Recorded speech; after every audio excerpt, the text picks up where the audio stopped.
Hey. Hello, everybody. Hello, everyone. Welcome back. Yep, this is our third podcast, and we're still sticking from to the same theme that we were from last month. Should I start a business? And then we're going different tips and different goals and plans, and that's kind of the theme. So to recap from last week, do you want to just give them some... I'll just remind you my name. My name is Dana. And Bridget. And so if I'll go back for where we started, so we spoke about like when you want to start a business, just understand yourself and what's going on with yourself and how to know what's the right business for you. And then for there, we took advice on how to set up your goals on a personal level and on a business level. All right. And today's topic is going to be about basically, should I go solo? Should I be in a partnership? And also, for those who haven't actually seen any of the other podcasts, maybe we should give a little bit of background about ourselves. Thought I would just, do you want me to start? No. Okay. My company is Shift to 1 Degree, and I work with health professionals, particularly personal trainers, on how to develop themselves in order to develop their business. And my company is a full marketing agency that the main goal is to help small business achieve their goals, and if you want to start a business, to help them achieve their dreams, right? That's what we both are here for. Yep. As you guys get there. And the way that I do my training is through coaching and workshops. And the purpose of these is to get a better understanding of our audience and to get out of our comfort zone and to brainstorm ideas and to broaden our network and just to get some feedback as well. Which I think this is a nice thing for us to actually build a platform for you guys to network with each other, learn more, share more knowledge. So if anyone want to share one of these stories, have questions, so feel free. We're here to answer. And if we don't answer now, you can just send us a direct message and we'll reply. Okay, so we're going to start. Yes. So what do you think about partnership or solo? Would you have a partner with someone? I did have a partnership. I've done it once. And look, I think there is, you get support and, financially you can share it, like finances, and bounce ideas from each other, broaden a network. However, for me personally, I don't believe in partnerships. I just think it's going to get to a point where it's like a bad relationship and you're going to break up. And I don't mean to be cynical, but I just think it's, I'm more into collaboration. But is it not like, so I've never partnered with someone. I prefer more the collaboration part of a business, because then I'm not obligated for no one. It's me by myself. And then I decide who I want to work with, like value-wise, like the benefits out of it. So for me, I'm more of the collaboration style than like the partnership style. But I do believe that maybe for some people, partnership is the right thing, because if you got, let's say, and that's part of what we spoke about the SWOT, right? Yeah. So if my weakness that I don't know how to push enough, but I partner with someone that actually complete me. Or collaborate. Or collaborate.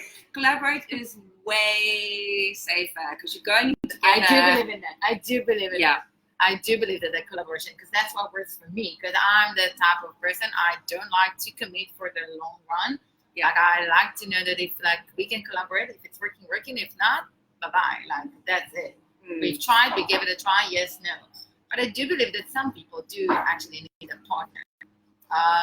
There's not many. But I think it depends on the type of partnership. If it's because it's like, let's say if you do I still disagree. There's not many partnerships that actually. What do you guys think? Like, should we actually? We would like to hear your opinion. Like, should you go with a partnership, collaboration, or just solo? I think solo is incredibly difficult because it's impossible to have all the skills. Do you think it's actually still solo, like full clean solo, or is it like solo with collaboration? Solo with collaboration. I think also with the collaboration, there's not that element of expectation. In a partnership, there's often disgruntlement and annoyance because the one person puts in more hours, the other one puts in more money, the other one, and there's always this sort of tension about of like an agreement. But yes, I do get it, because some people really And again, it's like when you partner and it's someone collaboration, you need to find the right person to complete you and not be the same as you. Because if you find someone as a partner that is exactly as you, so you're actually not benefiting anything out of it. But if you find someone that completes you, that will give you something else. Like, so let's say if you don't know how to push, but the other person know how to push, you complete each other. If someone got more connection, but some more as a doer, like, you know, do their thing. So that's a good, like, and one got the money, but one not. But like, they still find a way to have an agreement with them, among themselves. Of course, legal agreement, because that's the most important part. Because if it's not working, so at least like everything is written down, and you know. But I must admit, I am more like of a collaboration person. All the partnerships that I know of, and I mean even ones that I don't actually know the people because they're famous people, like Ben and Jerry, for example, they just it hasn't worked out. So yeah, Ben and Jerry's, for example, is an example for a partnership that worked out for many years, and look, but it's no longer. Yes. So yeah. Anyway, it's completely up to individual. And I think it's one of those things you've got to try. You know, I don't regret it. I think it was an amazing experience. I'm very glad I did it. We'll definitely never do it again, but very glad I did do it. But you know, I think when it's okay. So let's say you decide to partner with someone. Yeah. And you do the partnership, and you've got like a 50-50. But make sure like 50-50. But you make sure everything, no matter what, is on a signed documents that. Like you don't want to end it. It's not as simple as that. Just saying, there's always complications in documents and fine print, and you know what I mean. Yeah. It's not. Because eventually you build something together, and that's like why that one get that and that one get that, yeah. Like, and how you divide it, or you decide just to close the business. So that's also something I think. Like when you decide on a partnership, there's a lot of things you need to take under consideration. Okay, because if the one wants to leave, the other one wants to stay, then you've got to buy the other one out. Then what is it worth? What is its value? What could you sell it for? Are you going to get someone else in? So there's a lot of thinking behind it. And that's, again, I think one of the things we're trying to teach here. And we're repeating ourselves all the time. And you will see it coming, I think, like in every topic that we're going to speak about. It's all about the research and understanding things like more like in a deeper level. Is it relevant also for your business? Because for some people, it's not necessarily... They don't need to have because like for life coaching, you don't necessarily need someone else to do it with you. Like you know what's the information you want to share, and that's your thing. You can maybe add employees to your team or things like that. But like partnership, like also like from investment level, there's not a lot of financial investment in it. You can correct me, but But also like if you have a partnership, one of the other things you need to ask yourself, right, is like how you end it. That's the most important thing, and that's what we started to talk about. Because how are you ending it? And do you leave the company? Do you give the company? What do you do with that? How you where you take it, and do you end it nicely? And there's gonna be still friendship. Come on. There's never. It's like a relationship. It's like a marriage. You know, when it ends, you do get people that have amazing friendships afterwards. You do have. Yeah, it's rare. It's rare. I mean, let's be realistic here. It's very rare that people end a partnership and they go, oh, you know what?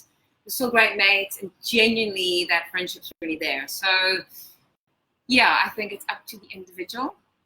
So that's, we'd love some feedback and see what you guys say about that. And the other thing we also wanted to discuss today, also relevant to what it is you do, is where would you want to work from?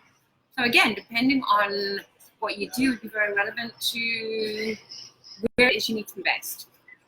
Because a lot of time we think that we need to work from an office, but not every type of business necessarily need to work from an office. There's a lot of things that you can work from home, and then meetings you do in a coffee place. So it's also part of, again, the building and the planning, right? Because it's part of the investment, how much money you want to invest in your company. So if you can work from home, why not? But not everyone got the self-discipline to work from home. Not even the self-discipline. I don't know. I just find that So would you work from an office or do you work from home? Well, what I did do initially is I was part of a co-working space for about a year, which was great. But for me, half the beauty about working for yourself is the freedom to do what you want, when you want, how you want, with who you want. So every day going to the same place and doing the same thing, sitting in the same chair, it just seemed a little bit like, I don't know, it just kind of detractive. So I did it for a year and it was fine.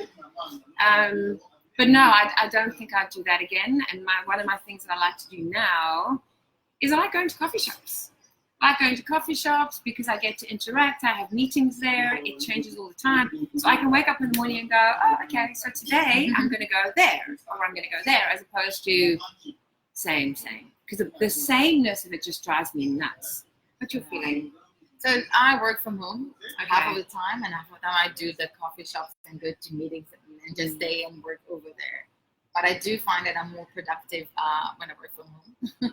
Really? But I do have that self-discipline with myself. But I like to work with lots of noise in the background. So I need to have the TV on the background. We've already got a lot of noise in the background, so we can't actually control that. Yeah, so I so for me, I'm fine. Like I'll put my TV, and I usually will choose like a TV series that is stupid and I don't have to overthink. So it can just be in the background. I like That's that. company. It's a company. Yeah. Or some music in the background. But I can be very productive at home. Even when I was working for the big companies, even when I had the option to work from home, I would go and work from home. And I would actually do way more at home than I would do in the office. Don't you like that I love the idea of leaving and then going home. So I have it, but I mix it. So I don't just do home. I do the mix. No, but days when you do home, you don't leave. Like you. So it's nice. I'm actually with my pajamas. Yeah, I don't know. There's something for me about I want to get dressed. I want to show up. I want to leave, have my day, then come back again. If I'm there all day, I'm kind of like, did anything happen today? Like, even though it did, I know that sounds absolutely crazy.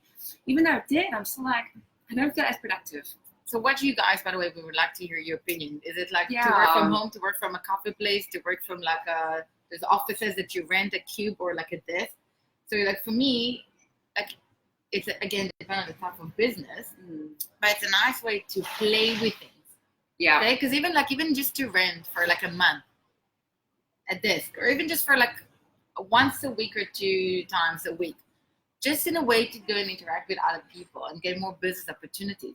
But it's depending on the type of business. If you got a store, like a shop, so it's not relevant because that's your office. Yeah, or an online business. If you've got an online business, it's actually a nice thing to just sit in a coffee place and meet other people, go to those offices that you rent, like just a desk for a bit. There's energy. There's energy with being with people. Would you agree it's also depends on the type of personality person? Yeah. Because some people will be distracted easily. Yeah. So they basically spend money on a coffee place or like on renting a spot, and they like done nothing. And let's say if you're very introvert and you're not really chatting to other people, and you're not really let's say it from that way. How would you push a person that is very shy and doesn't speak much, but it's a good way of, as we spoke from us in the beginning, push yourself to go outside of the comfort zone. Yeah, we love that. Yeah. You've done it. You can do it. Yeah, exactly. Pushing. Yes. So actually, if you're introvert, what would you do? Then I think it's a really, really good thing, to actually rent space, because it kind of encourages you. I don't like the word force because that sounds quite aggressive. It encourages you to meet other people, to mingle as you want to and as you choose to. So it's not a forced thing, but the people are there if you want. Whereas if you're just going to stay at home, that could make you even more introverted. You know what I mean? And then suddenly you've got to network, or you've got to speak to people, you've got to build relationships, or you've got to go to events, and you almost haven't done it for so long. You kind of like freeze, like, well, I don't know what to do now, you know what I mean? So you need to have those. I mean, social skills, it sounds crazy, but social skills it's very important. Yeah, and there's something that I think it's good for us to continuously do and maintain and push ourselves. Yeah, and that's a nice thing. And again, like it's like understand yourself. So if you're the type of person that you want to improve that in you and be able to be more like connecting and working on networking, so that's a great opportunity for you to actually go outside and work from a different place and just talk to other people and work on yourself. And also, I think not prepared to.